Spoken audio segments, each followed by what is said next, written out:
Live from the Mall of Asia, this is the Lifestyle Business Podcast. We do not disappoint, my friend. We're in the Mall of Asia underneath a set of steps, sipping on Starbucks.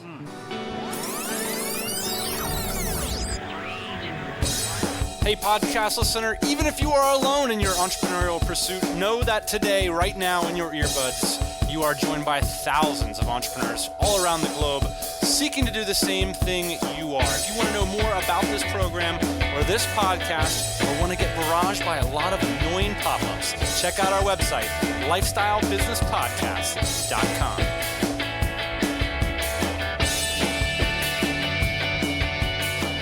Yeah, buddy, this is the LBP. It's your Thursday morning. It's our Sunday evening or Monday evening. I've got all kinds of time warp going on. Huge week ahead of us, so we're getting ahead of the game here before we catch a flight to the BKK. I am joined, as is per the usual, the standard, the SOP, if you will, the man who puts the sake into Kawasaki. How you doing, sir? Good. Hey, sorry, brother. I just want to apologize in advance. Don't you hate that when people say sorry in advance? Yeah. But I really mean this. Sorry in Could advance. you say hi to so-and-so for me? Thanks in advance. Today's your birthday, so we were over celebrating in the Great American TGIFridays. Yeah. And I ate some onion soup, so here we are sitting right next to each other in the mic. Sorry about that. That's cool, man. Thanks for the birthday wishes. Today, we are going to talk about 5 deadly entrepreneurial blind spots and how you can adjust your rear view. I think they call that the cut. Isn't that laying back? Or is that just the Cutlass Supreme? I don't know. No, laying back in the cut, I think you're right. I think that does have to do with Cutlass Supreme, but I'll tell you that you want to know the origin of why guys used to lean their seats back. At least this is what I heard in the ghetto. They used to lean their seats back, and where this came into fashion was because if you lean your seat back, your head is behind the pillar, and therefore when you do drive-bys and things like that, you're less likely to get shot at because your head's not in the window, it's on the pillar. Who said we don't share useful information on this podcast? The gangsters podcast and all the land. All right. If you're having trouble getting your business off the ground, 9 out of 10 times, that problem is probably between your own 2 ears. Unfortunately, it's probably not the world conspiring against you. It's probably not luck. It's probably something that you can address. And the good news about blind spots is we're not talking about intelligence or smarts here or an ability to whip up a web application in 24 hours. Right. We are talking about just sort of broadening your perspective and taking a look at some things that you might not be noticing. I think, how many entrepreneurs would you suspect came to the Tropical MBA so far? About 40 or so? 40, yeah. We're just getting off the 3rd Tropical MBA. Left them about 20 minutes ago. It's been hands-on, and I feel like I've learned so much about the process of what resonates with people who are just getting started out especially. Sometimes I forget. We've made some mistakes as well, trying to coach some new people, but we've seen these 5 things, and that's why we're gonna share them here today. Let's get to them. All right. So, number 1 is you're being a wimp. Straight up. Me? Not you, but sometimes. I mean, I really think this is a big issue. Just people, they have no sense of urgency. It's like, hey, do I have to do the Robin Williams Carpe Diem speech here, people? I mean, it's now or never. Like this, nobody's going to do this stuff for you, right? Right. And one of the big things that we talk about a lot, Ian, is sacrifice. I mean, you can't do everything that you're doing right now and start a business too. It's not like you have this delicious cake and it's just, it's icing on top. I'm going to have a business on top of my already everything that I'm doing. Yeah, it might take you 5 years. This is where Cake and Eat It 2 comes from, by the way. Right. Yeah. Where does that come from? I don't know. In the ghetto? Where they Cake and Eat It 2 in the ghetto? Yeah, I think you're totally right about being wimpy. You know, another thing that I think comes with being wimpy is being willing to take a step backwards in your lifestyle or the way you approach things, and that's to be able to take 2 steps forward. So, right, this is one of my favorite points you made at Tropical MBA. Yeah. It's not just a Paula Abdul song anymore. You got to take 1 step back. Tell us about some of the steps back that you made. It's tough, yeah. I think it's You had definitely your tough. Mustang up there on the screen. Yeah. Tell the story about the Mustang. Okay. So we had a slide at the Tropical MBA, and we're actually talking specifically about finances and what it means to start a business and what that means in terms of your wallet and the kind of sacrifices that you have to make. And so I had a slide up on the TMBA. On the left-hand side was my Mustang GT mint condition. That's a redneck car, son. Yeah, that was buddy. hot. Yeah. So I had that car. Where's the redneck ghetto? Yeah, it's totally redneck. But I bought that car and I financed that car, which is unbelievable. So I financed that car when I had a job. I was making payments on it. And you put Flowmasters on it. You encouraged me to put the Flowmasters on. It sounded mean though, man. Yes, it had Flowmasters on it. Anyways, I had the car. I was financing it at the time. I had a job. And, that's what most people in a job do, is they buy things that they can't afford. I see people all the time driving $40,000 cars, making $65,000 a year. It makes no sense. And so on the other side of the slide was the car that I had when I became an entrepreneur. And that was my 1990 CRX that I bought for $1,900. That's when you started getting all those girlfriends. Exactly. And so the point here is that I really had to take a step back in terms of my lifestyle. And, for me, it's cars. For other people, it's trips to the malls or trips to Vegas or whatever it might be for you. Well, how about all those friends calling you up saying, come to this baby shower, buy this gift, go to this wedding, fly to Tahoe for this weekend, all that kind of stuff. You just absolutely cannot sustain that kind of thing. And I don't think, when we call this a blind spot, right? I don't think that people properly understand the kinds of sacrifices that are going to be required. So if you need a stiff talking to, maybe you could send your personal expenses over to Ian. That's Ian at lifestylebusinesspodcast.com. And man, he's a ninja. I mean, you just did some amazing work. Yeah, this week we had a TMBA and she was living in Washington, D.C. And I think her monthly overhead was something like $3,000. No big deal, making six figures. But she's going to step into entrepreneurship and you got to dial it back a notch. So we came up with a plan for her to make, considerably less, but be able to travel and cut her expenses into, I think, basically like a third. All right, so what's the way to solve this one? Shine a light on it. You got to take a step back and really quantify what it's going to take to get your business off the ground. Don't be wimpy. Don't be wimpy. All right, number 2, you're primarily focused on solving your problems, not anybody else's. Business is about being a servant. We talk about that a lot on this program, but some of the red flags I hear, how many times have you heard somebody say, yeah, I'd really like to do X, I want, but in the short term, I need to generate some cash flow. So I'm just going to do this little thing, and then I'm going to do this, and then I'm going to do this. And it's like, man, the customer has not even gotten to the table in the first 30 minutes of the talk. I hear this a lot, which is I became an entrepreneur. I started this business because I was scratching my own itch. So how is that different than solving your own problem? The issue is like, if your itch is shared by others. It's like, you installed Flowmasters on your Mustang, and you know that was painful because you didn't have the right bracket. And that's something that you understood deeply, you could have empathy with your target market about, and then you could go crush it in that market space. I'll tell you what your target market, like there's nobody else on the planet who cares about your rent bill. Right. There's nobody else on the planet who cares about your stupid cat. Right. Right? And it's like, it's these kinds of concerns.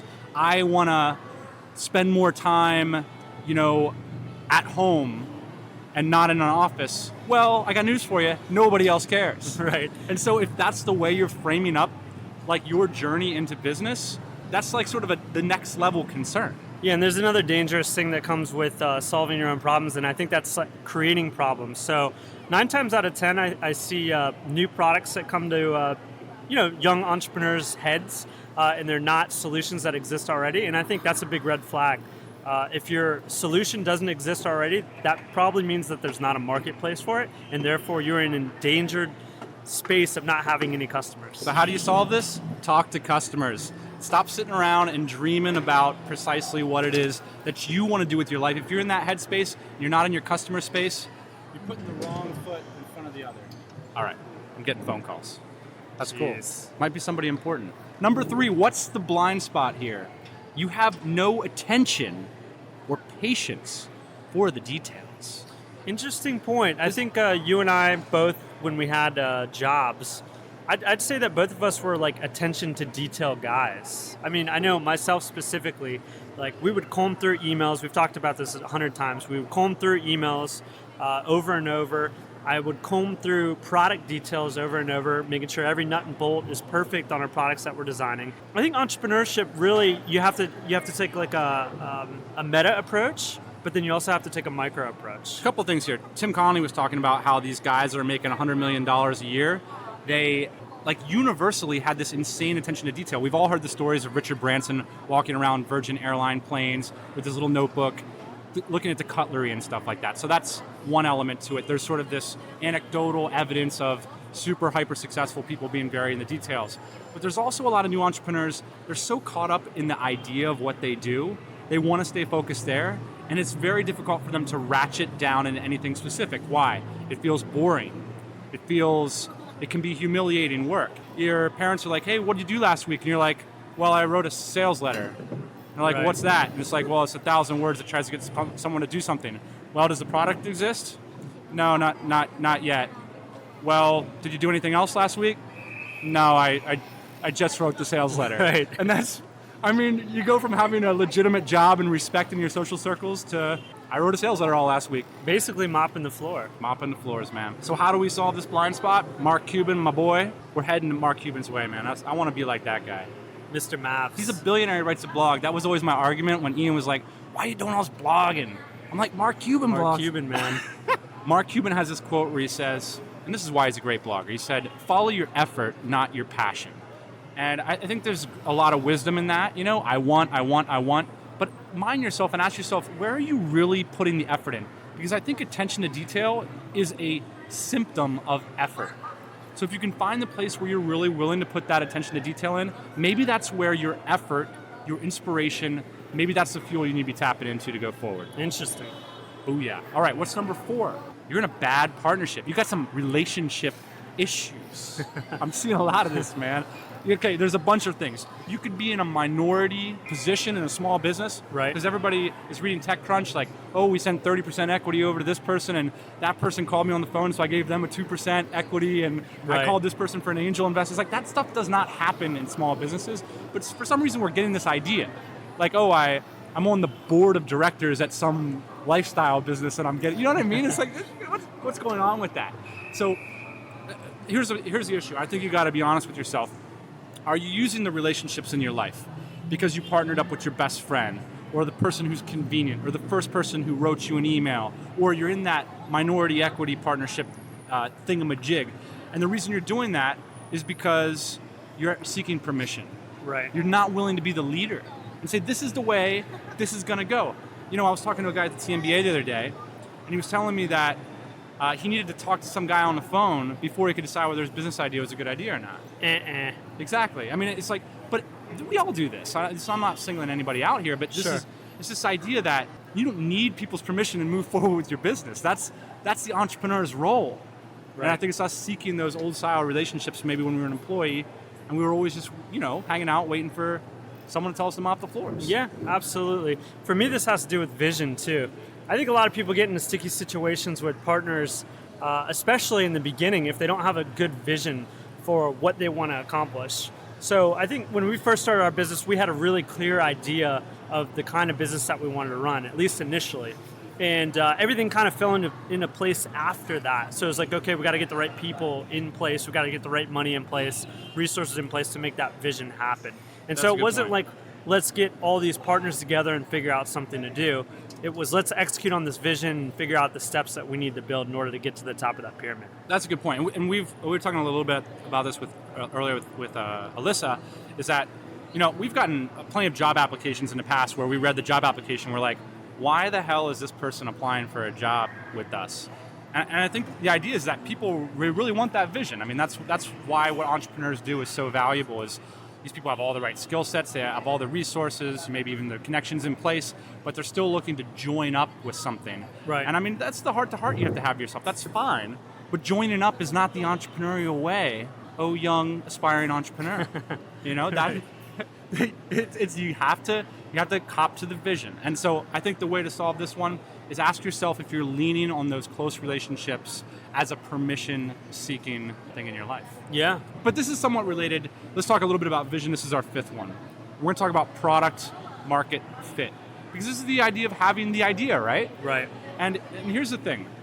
When a lot of people are working at business, maybe they are trying to get gigs, maybe they've got a little product out the door or something, and it's just not going quite the way they had hoped, or it's not making it happen, a lot of times people start to blame themselves. Sure. Right? Because we're pretty focused on looking at ourselves. So what we want to encourage you to do is look out there and look at the marketplace and ask yourself if it could be a momentum issue in the marketplace. It could be that you don't have the right product market fit. Right. Because what a lot of people say is, hey, if I just get it into Petco, this is all going to work out. Right. If I just get into if Paris Hilton puts her cat, we said all this We crap, used to say didn't this we? stuff. Jesus. Yeah. And then here's a better one. Like, what if Oprah puts my cat? Like, Oprah somehow is, for any entrepreneur, is involved in all industries. Yeah, exactly. If Oprah takes my supplement on her show, like, people will buy this stuff, you Right. know? And here's the thing about Petco, about Oprah, about Paris Hilton. They're the people that mention it the 10,000th time. Like, if there hasn't been, Right. 9,999 people before them, they're not saying it. Yeah, if Oprah isn't qualified, like she's definitely qualifying your product. There's no way you just came out with a product last week and she's talking about it. I'm That's sorry, exactly right. I don't care how good it is. That's exactly right. So, it's this idea that if you can't get the first 50 people to talk about it, Paris Hilton isn't going to talk about it. Exactly. So this is, again, don't blame, if you're not having momentum, the idea is to get away from that product and to seek new fits. And we're seeing too many people do is continue to go down the same road because whatever reason, they've got that mental pathway in their head where they're convinced this has got to happen, this is going to work, and everybody's just standing there shrugging their shoulders like, hey, I'll give you a if great you can't example. convince me to buy this thing, the person standing right next to you, all of a sudden is Oprah going to put this stuff on her show? Exactly.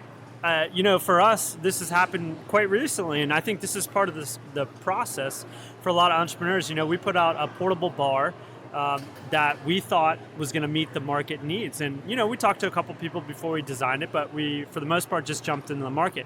So we put out this bar, and it was a conversation piece. It started conversations with people, and we were able to sell a couple of them, but then we pivoted because it wasn't exactly what the market was looking for. So, that's part of being an entrepreneur, right? In this product market fit thing is like not being so attached to your products too, right? So you have an idea, it's decent enough to get into market to sell some, then pivot on that product, come out with the product that people really want. And the only way that you're going to do that is you're going to talk to your market and your customers and figure out what that is.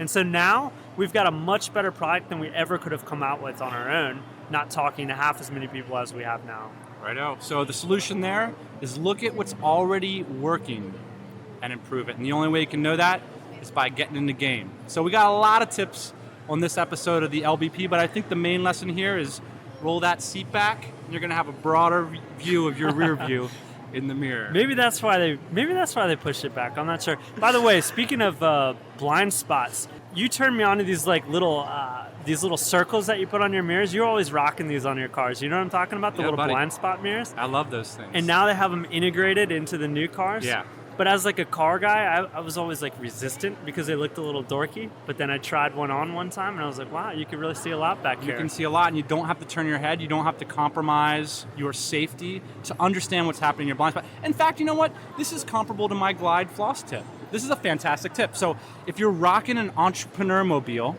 by which I mean you do not have a loan on this car, if you're having a difficult time getting a date and you don't have a loan on your car, you have an entrepreneur mobile.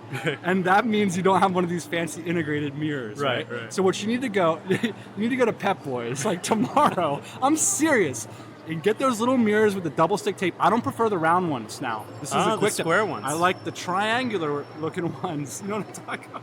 These things, once you put them on, you can be eyes forward 100% of the time, which is also a metaphor for a good entrepreneur. Do you advise if your car is not paid off that you go ahead and invest in these mirrors? I mean, this episode is over.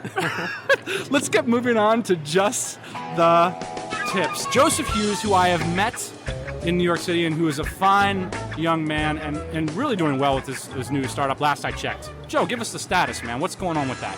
Send us a link, awardwallet.com. I highlight it here. We have not used it, but it's a rewards tracking software.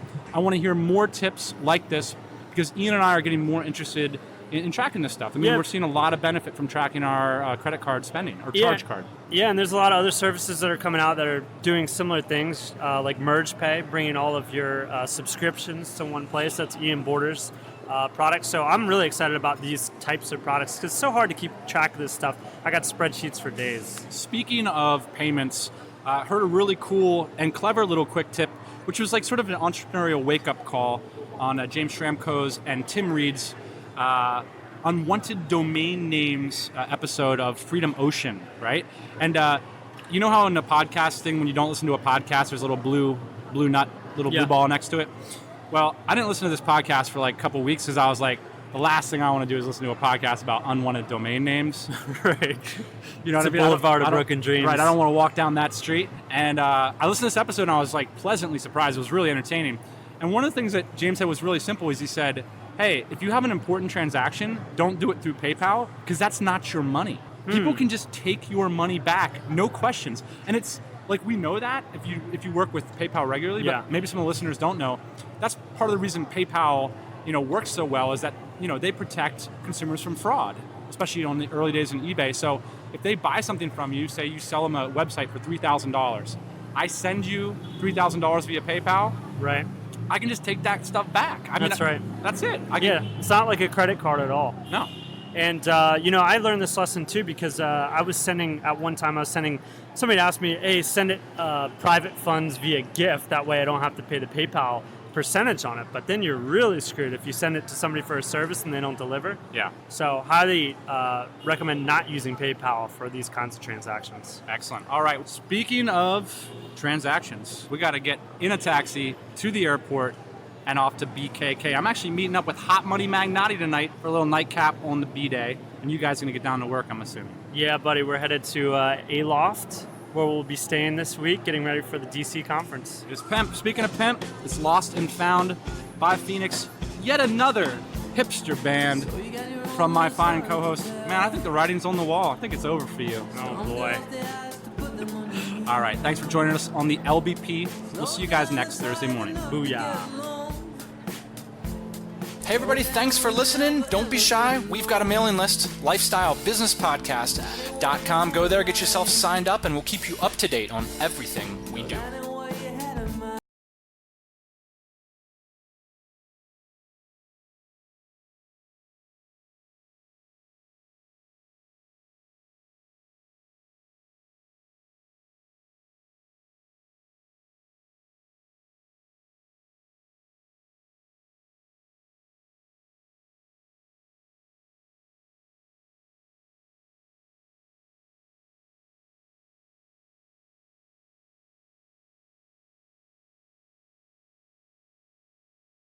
No, tell this joke. This is funny. I'll tell that joke. What's the joke?